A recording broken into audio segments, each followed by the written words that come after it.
समोर आग लागलेली आहे, तर त्या आगीमध्ये काय स्वतःचा हात भाजून घेतल्यावरच सांगायचं का, की नाही, नाही, नाही बाबा, ती आग आहे. अरे आग आहे ती दिसते आहे, ओके.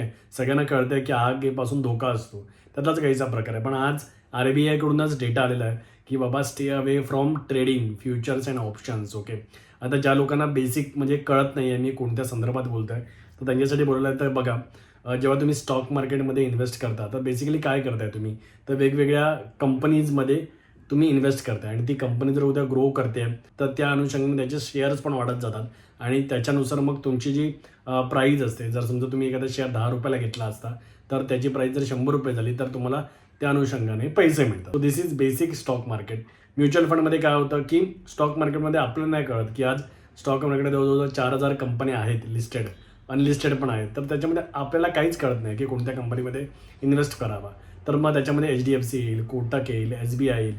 तर या ज्या बँका आहेत, तर मग त्या एक मॅनेजर नेमणार आणि ते मॅनेजर डिसाईड करणार, की कोणत्या स्टॉकमध्ये इन्व्हेस्ट करायचं. फ्युचर आणि ऑप्शन्समध्ये जे ट्रेड करतात, ओके, तर त्याच्यामध्ये पण जे इंडिव्हिज्युअल ट्रेडर आहेत, तर तेच पैसे लूज करतात आणि मेजरली ज्या लोकांनी पैसे कमवले आहेत, तर ते आहेत प्रोफेशनल ट्रेडर. त्याच्यामध्ये पण कळलं आहे, की न्यूयॉर्क बेस्ड अशी एक कंपनी आहे, तर त्यांनी तर याच्यामध्ये करोडो रुपये कमवलेले आहेत. संपूर्ण व्हिडिओ पाहण्यासाठी प्रगत लोके टॉक्सच्या यूट्यूब चॅनेलला व्हिजिट करा.